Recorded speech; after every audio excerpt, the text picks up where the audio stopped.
Taste the Daily.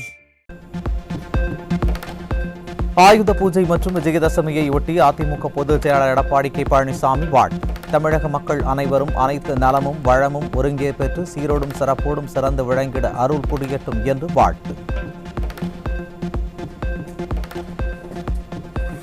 கலைமகளையும் மலைமகளையும் திருமகளையும் போற்றி வழிபடுவது நவராத்திரி பூஜையின் சிறப்பு அம்சமாகும். ஊக்கமுடன் கூடிய உழைப்பே வறுமையை அகற்றி செல்வத்தை பெருக்கி வாழ்வில் வளம் சேர்க்கும் என்பதை உணர்த்தும் திருநாளாக இந்த பண்டிகை விளங்குகிறது.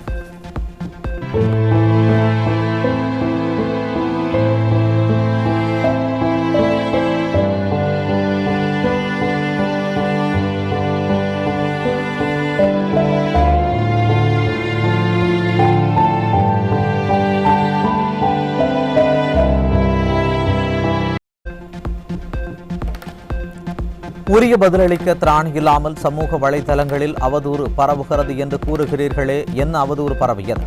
உங்கள் கட்சிக்காரர்கள் தமிழ்நாடு மாணவர் சங்கம் என்ற பெயரில் போஸ்டர் ஒட்டி கொண்டிருக்கிறார்களே, அந்த அவதூறா என ஸ்டாலினுக்கு அதிமுக பொதுச் செயலாளர் எடப்பாடி கே பழனிசாமி கேள்வி.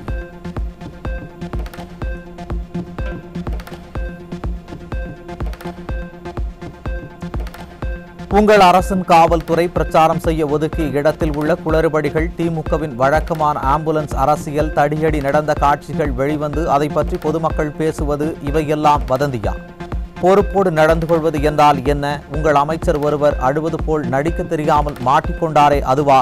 அல்லது உங்கள் மகனும் துணை முதல்வருமானவர் கரூர் வந்து சம்பிரதாயத்திற்கு போட்டோ ஷூட் எடுத்த கையோடு துபாய்க்கு வெக்கேஷன் பறந்து விட்டாரே, அதுவா என அதிமுக பொதுச் செயலாளர் கேள்வி.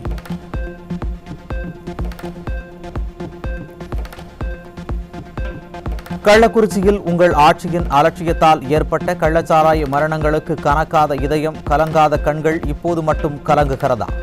சென்னை ஏர் ஷோவை நீங்கள் குடும்பத்துடன் உட்கார்ந்து கண்டுகளித்த போது கூட்ட நெரிசலில் சிக்கி 5 பேர் உயிரிழந்தார்களே, அப்போது மட்டும் வீட்டிலேயே இருக்க முடிந்ததா?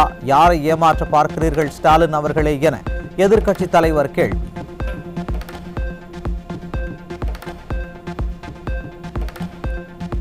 மக்களுக்கு விடிய அரசின் விசாரணை மீது நம்பிக்கை இல்லை என்றும், கரூர் துயரத்திற்கான உரிய நீதி கிடைக்க நடந்தது என்னவென்று மக்களுக்கு உண்மை நிலை தெரிய சிபிஐ விசாரணைக்கு உத்தரவிட வேண்டும் என்றும் வலியுறுத்தல்.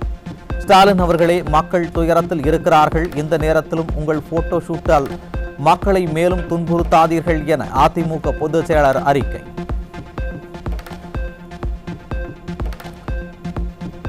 கரூர் கூட்ட நெரிசலில் சிக்கி 41 பேர் இறந்தது தொடர்பான வழக்கு விசாரணையை சிபிஐக்கு மாற்ற வேண்டும். கூட்டத்தில் இருந்து யாரும் அழைக்காமல் அந்த இடத்திற்கு ஆம்புலன்ஸ் வந்தது எப்படி என கரூரில் செய்தியாளர்கள் சந்திப்பின் போது அதிமுக முன்னாள் அமைச்சர் எம்.ஆர். விஜயபாஸ்கர் கேள்வி.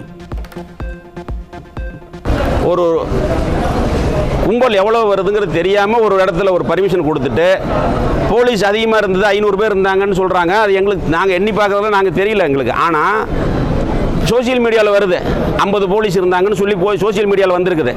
இதையெல்லாம் தீர விசாரிக்கணும்னா சிபிஐ விசாரணை வேணும். எங்களுடைய பொதுச் செயலாளரும் அந்த கோரிக்கை தான் வச்சுருக்கார். அவர் பாட்டு பாடுறாரு, லைட் ஆஃப் ஆகுது, செருப்பை வீசுகிறாங்க, ஆம்புலன்ஸ் உள்ளே வருது, தள்ளுமுள் ஏற்படுது. இது எல்லாமே ஒவ்வொன்றுக்கும் ஆதாரத்தோடு சோசியல் மீடியாவில் வந்திருக்கு. கரூரில் கூட்டம் நடைபெறும் போது மின்சாரம் துண்டிப்பு, செருப்பு வீச்சு, ஆம்புலன்ஸ் வருவதெல்லாம் பார்த்தால் சந்தேகம் எழுவதாக முன்னாள் அமைச்சர் எம்.ஆர். விஜயபாஸ்கர் குற்றச்சாட்டு. ஆம்புலன்ஸிலும் தண்ணீர் பாட்டிலிலும் ஸ்டிக்கர் ஒட்டி பிணத்தின் மீது திமுக அரசியல் செய்வதாகவும் விமர்சனம். குடிக்கிற தண்ணி பாட்டிலில் ஸ்டிக்கர் இருக்குது, மக்களுக்கு குடிக்க தண்ணி இல்லை. அன்னைக்கு 39 பேர் இறந்து மார்ச்சுரியில் அடுக்கி வச்சிருக்காங்க. பலாயிரக்கணக்கான கூட்டம் இருக்குது. தண்ணி கொடுக்கும் பொழுது ஸ்டிக்கர் ஒட்டின பாட்டில் தண்ணி கொடுக்குறீங்க. ஆம்புலன்ஸுக்கு மருத்துவ அணி கரூர் மாவட்டம் திமுக. அப்போ மாவட்ட ஆட்சித்தலைவரும் இந்த அரசும் என்ன பண்ணிக்கிட்டு இருக்காங்க? இதில் அரசியல் பண்ணுற நீங்கள் பிணத்தின் மீது அரசியல் செய்ய வேண்டாம்னு சொல்கிற மா சுப்பிரமணியம் அவர்கள் இதையெல்லாம் நல்லா தெரிஞ்சுக்கிட்டு அறிக்கை விடணுங்கிறதா எங்களுடைய கோரிக்கை. கரூர் கூட்ட நெரிசலில் சிக்கி 41 பேர் உயிரிழந்த சம்பவத்திற்கு திமுக முன்னாள் அமைச்சர் செந்தில் பாலாஜியை காரணம் என கடிதம் எழுதி வைத்துவிட்டு விழுப்புரம் மாவட்டம் விற்பட்டு கிராமத்தைச் சேர்ந்த தாவேக நிர்வாகி ஐயப்பன் தூக்கிட்டு தற்கொலை. திமுக அரசு மீதும் செந்தில் பாலாஜி மீதும் பல்வேறு சந்தேகங்கள் வலுத்து வரும் நிலையில் ஐயப்பனின் கடிதத்தால் மேலும் பரபரப்பு. என்ன சொல்றேன்னா, செந்தில் பாலாஜி தான் இதுக்கு முக்கியமாக காரணமாக இருக்குன்னு சொல்ற 10 ரூபா நோட்டுன்னு பாட்டு பண்ணார்ல விஜய். அதுக்காக செந்தில் பாலாஜி தான் இந்த மாதிரி பண்ணிட்டாரு. அவனுக்கு லெட்டர் எழுதி வச்சு தான் சேர்த்துருக்காரு. லெட்டர் நீங்கள் பார்த்துருக்கீங்களா சார்? நீங்கள் மீடியா தானே லெட்டர் பார்த்துருக்கீங்களா? லெட்டர் எழுதி வச்சு தான் சார் சேர்த்துருக்கு. கரூரில் 5000 பேர் கூட நிற்க முடியாத சாலையில் 26,000 பேர் அனுமதிக்கப்பட்ட நிலையில் சிசிடிவி, ட்ரோன் கண்காணிப்பு, செயற்கை நுண்ணறிவு முறைகள் பயன்படுத்தப்படாமை, தடுப்புகள் இல்லாமை காவல்துறையின் பெரும் குறையாக பார்க்கப்படுகிறது. கிரவுட் கண்ட்ரோல் நடைமுறைகளை அதிமுகவிடமிருந்து மற்ற கட்சிகள் கற்றுக்கொள்ள வேண்டும் என மக்கள் கருத்து.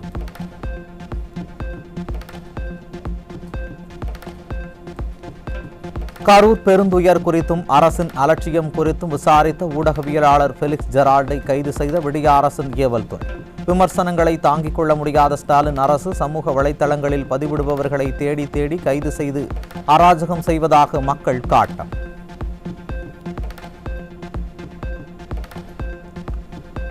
சென்னை துறைப்பாக்கத்தில் மூச்சு திணறல் ஏற்பட்ட நபர் ஆக்சிஜன் வசதியில்லாத 108 ஆம்புலன்ஸில் அழைத்துச் செல்லப்பட்டதால் உயிரிழந்த சோகம்.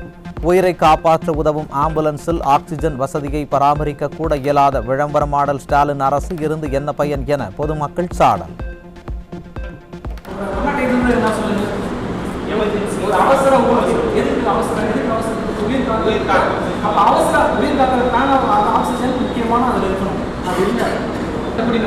அவர் என் கையை பிடிச்சிதான் ஆம்புலன்ஸ்லாம் நான் ஏற்றுறேன். அவர் வந்து அன்கான்சியஸா நடக்க முடியாதா அவர் வரல. அதை கொஞ்சம் நடந்துதான் வந்து ஏறி வந்தார். சரிங்களா? பிரீத்திங் இஷ்யூ வந்து அதெல்லாம் நான் ரெக்கார்ட் பண்ணியிருக்கேன். அவர் வந்து சுகர் லெவல் ஜாஸ்தியாக 500 மேலே இருக்குது, மூச்சு விட சிரமமாக இருக்குது, கொஞ்சம் சீக்கிரம் வாங்க. வந்துட்டாங்க, கண்ணகிரி மியூசியத்தில் வந்துட்டாங்க. அவங்க லேட் பண்ணாங்க. நான் சொல்லுவேன் வந்து அந்த பிரச்சனை இல்லையே, ஹோட்டலில் ஆக்சிடென்ட். மழை நிலவரம் தங்க விலை நிலவரம் போல் கொலை நிலவரத்தை எடுத்து பாலியல் வன்முறை நிலவரம். இன்றைய பாலியல் வன்முறை நிலவரம்.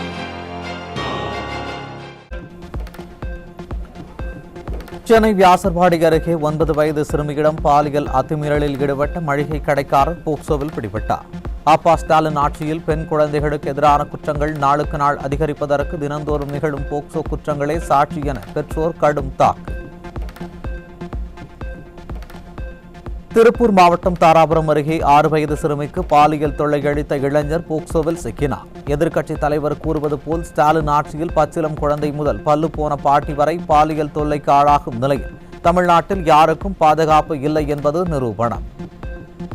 மழை நிலவரம் காய்கறி விலை நிலவரம் போல் திராவிட மாடல் ஆட்சியில் கொலை நிலவரத்தை அடுத்து இன்றைய போதைப் பொருள் விற்பனை நிலவரம்.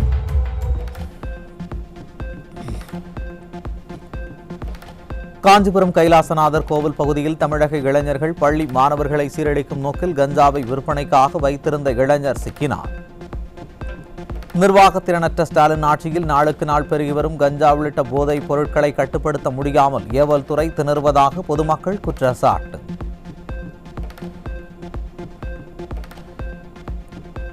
வெளிநாட்டு முதலீடுகளை எதிர்பார்த்து காத்திருந்த நிலையில் வெளிநாடுகளில் இருந்து கோடிக்கணக்கான ரூபாய் போதைப் பொருட்கள் வந்து கொண்டிருக்கும் அவலம். சர்வதேச போதைப் பொருள் கடத்தல் கும்பலை சேர்ந்த பயணியிடமிருந்து சென்னை விமான நிலையத்தில் 35 கோடி மதிப்புள்ள கொக்கைன் பறிமுதல் செய்யப்பட்ட நிலையில் டெல்லி, மும்பையில் தொடர்புடையவர்களை பிடிக்க முடியாமல் திணறிக் கொண்டிருக்கும் காவல்துறை.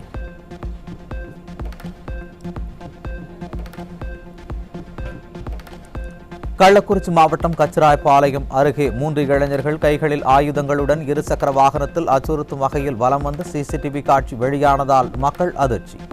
அராஜக மாடல் ஸ்டாலின் ஆட்சியில் போதைப் பொருட்கள் சர்வசாதாரணமாக கிடைப்பதால் இளைஞர்கள் தன்னிலை மறந்து ரவுடிகளைப் போல் பொதுமக்களை அச்சுறுத்தி குற்றங்களில் ஈடுபடுவதாக குற்றச்சாட்டு.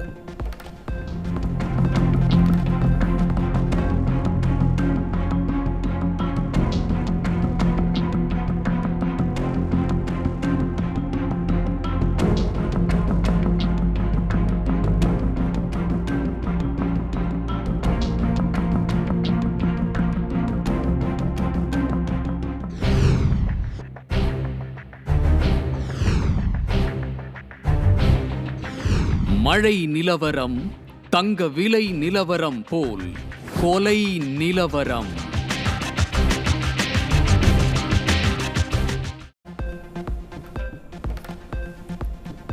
ராமநாதபுரம் மாவட்டம் பரமக்குடியில் மதுபோதையில் ஏற்பட்ட தகராறில் கல்லால் தாக்கப்பட்டு கட்டிட தொழிலாளி கொலை. ஸ்டாலின் மாடல் ஆட்சியில் மதுபோதையால் மது மயங்கிய குடிமகன்கள் சர்வசாதாரணமாக குற்றங்களில் ஈடுபடுவதால் இன்னும் எத்தனை குடும்பங்கள் சீரழியுமோ என பொதுமக்கள் வேதனை.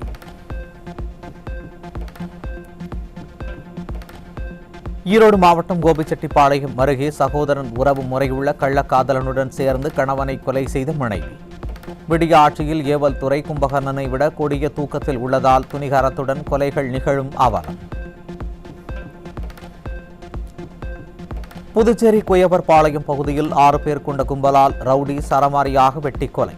முன்விரோதம் காரணமாக கொலை நடைபெற்றதாக முதற்கட்ட விசாரணையில் தெரிய வந்துள்ளதாக தகவல். கிருஷ்ணகிரி மாவட்டம் ஒசூர் அருகே கிராம டாஸ்மாக் மதுபான கடைக்கு அருகில் இளைஞர் அடித்து கொலை செய்யப்பட்ட அதிர்ச்சி சம்பவம். ஸ்டாலின் ஆட்சியில் போதையின் பாதையில் தமிழகம் செல்வதால் குற்ற சம்பவங்கள் தொடர்ந்து அரங்கேறுவதாக பொதுமக்கள் குற்றச்சாட்டு. தஞ்சாவூர் மாவட்டம் கும்பகோணம் அருகே அகரமாங்குடியில் இடுகாட்டுக்கு செல்லும் பாதையை நெடுஞ்சாலைத்துறையினர் அடைத்ததை கண்டித்து சடலத்தை சாலையின் நடுவே வைத்து மறியலில் ஈடுபட்ட பொதுமக்கள். மக்களுக்கு நன்மை செய்யாத ஃபெயிலியர் மாடல் ஸ்டாலின் அரசு இடையூறுகளை மட்டும் தொடர்ந்து ஏற்படுத்தி வருவது ஏன் என பொதுமக்கள் காட்டத்துடன் கேள்வி.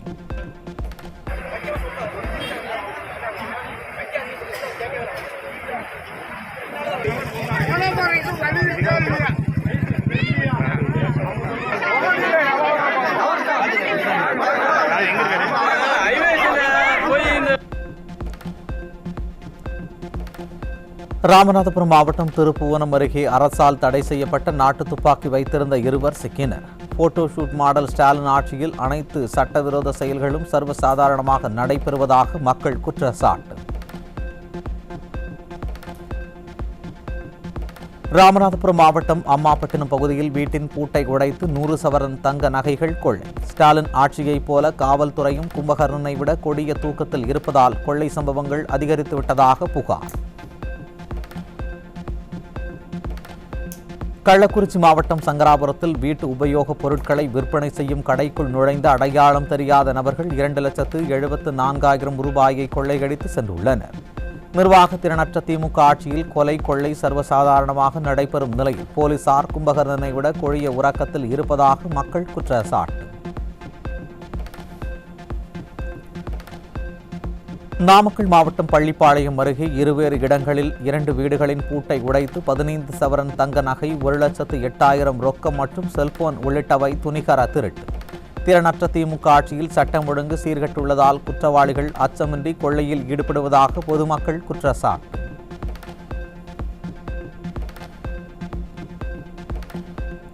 திண்டுக்கல் மாவட்டம் நிலக்கோட்டை அருகே செல்போன் கடை ஒன்றில் நள்ளிரவில் பூட்டை உடைத்து கத்தியுடன் புகுந்த மர்ம நபர்கள் 2 சுமார் 15 லட்சம் மதிப்பிலான செல்போன்கள் மற்றும் எலக்ட்ரானிக் பொருட்களை அள்ளிச் சென்ற சிசிடிவி காட்சிகள் வெளியீடு. நள்ளிரவில் திருட்டு சம்பவங்கள் சர்வசாதாரணமாக நடைபெறும் நிலையில் ஸ்டாலின் அரசின் ஏவல் துறை செயலற்று இருப்பதாக மக்கள் குற்றச்சாட்டு.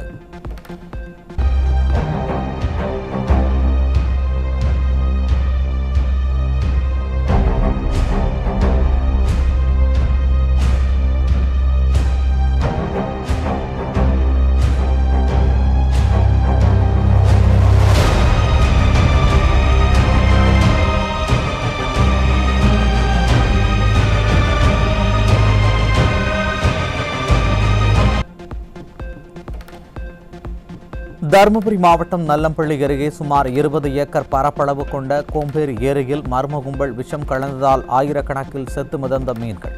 செயலற்ற ஸ்டாலின் ஆட்சியில் காவல்துறை கும்பகர்ணனை விட கொடிய தூக்கத்தில் இருப்பதால் குற்ற சம்பவங்கள் அதிகரித்துவிட்டதாக மக்கள் குற்றச்சாட்டு.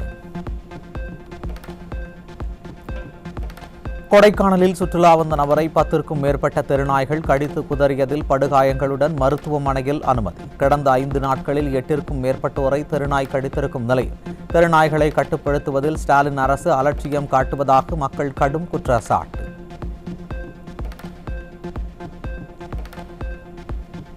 கடலூர் மாவட்டம் மீராளூரில் அடிப்படை வசதி இல்லாத இடத்தில் இயங்கி வரும் அரசு நிரந்தர நெல் கொள்முதல் நிலையம் மழைநீர் தேங்கி சேரும் சகதியுமாக இருப்பதால் அறுவடை செய்ய நெல்லை 2 வாரத்திற்கு மேலாக பாதுகாக்க முடியாமல் திணறும் விவசாயிகளின் நலனை பற்றி சிறிதும் அக்கறையின்றி வேண்டுமானால் இரு, இல்லை என்றால் கிளம்பு என விரட்டும் விடிய அரசின் வேளாண் துறை அலுவலர்களுக்கு கடும் கண்டனம். நெல் எடுக்க மாட்டேன்றாங்க. நெல் எடுக்காம பாருங்க, மழையில கணிஞ்சது பாருங்க, முளைச்சிருச்சு, எல்லாம் முளைப்பு வந்துச்சு. கேட்டா அந்த பிசி இவரெல்லாம் வெளில போடுறாங்க. வெளில போங்க, எங்க இஷ்டம், நாங்க முன்னாடி போடுவோம், பின்னாடி போடுவோம், எது வேணாலும். சீனியாரிட்டினா அப்புறம் சீனியாரிட்டிலாம் ஒன்றும் கிடையாது. அவங்க இஷ்டத்துக்கு அவங்க போட்டு அவங்க இது பண்றாங்க. நெல் 15 நாள் ஆகுது, மழையில் நனைஞ்சு கிடக்குது. இது கேட்கறதுக்கு போடுறேன்றாங்க. இது நாள் வரைக்கும் ஒன்றும் எடுக்கவும் மாட்டேன்றாங்க. பாருங்க பாருங்க, இந்த முட்டெல்லாம் நனைஞ்சு கிடக்கு, எல்லாம் நனைஞ்சு கிடக்கு. சென்னை அம்பத்தூர் அருகே அத்திப்பட்டு வெள்ளாளர் தெருவின் வீட்டின் உரிமையாளர் தாக்கப்பட்டது குறித்து விசாரிக்க சென்ற போலீசாரை மதுபோதையில் தாக்கிய வடமாநில இளைஞர்கள் சிக்கினர்.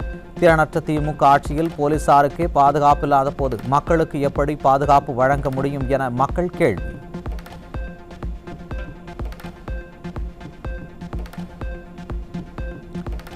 பருவமழை துவங்கவுள்ள நிலையில் கொசு ஒழிப்புக்கு வெறும் 537 தற்காலிக ஊழியர்களை பணியமர்த்த 8 கோடி ரூபாய் செலவு செய்ய முடிவு செய்திருக்கும் சென்னை மாநகராட்சி. இந்த திட்டம் உண்மையிலேயே கொசுக்களை ஒழிக்கவா அல்லது ஒப்பந்த முறையில் உடன்பிறப்புகளின் கமிஷன் கலெக்ஷனுக்கு மற்றொரு வழியா என மக்கள் கேள்வி.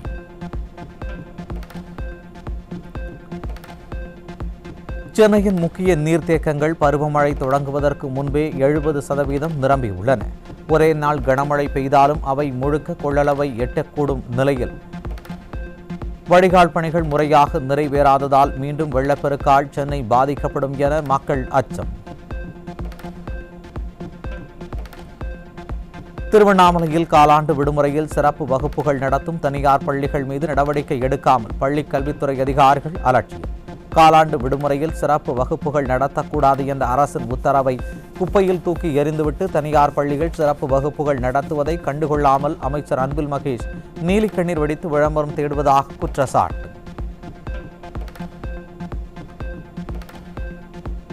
பழைய ஓய்வூதிய திட்டத்தை மீண்டும் அமல்படுத்த வேண்டும் உள்ளிட்ட கோரிக்கைகளை வலியுறுத்தி சென்னை வடபழனி உள்பட்ட பல்வேறு போக்குவரத்து பணிமனைகளில் கண்களில் கருப்பு துணி கட்டி அரசு போக்குவரத்து ஊழியர்கள் ஆர்ப்பாட்டம். தங்களின் நியாயமான கோரிக்கைகளை நிறைவேற்றாத ஸ்டாலின் அரசுக்கு எதிராக தீர்வை எட்டும் வரை போராட்டம் தொடரும் என அரசு போக்குவரத்து ஊழியர்கள் திட்டவட்டம்.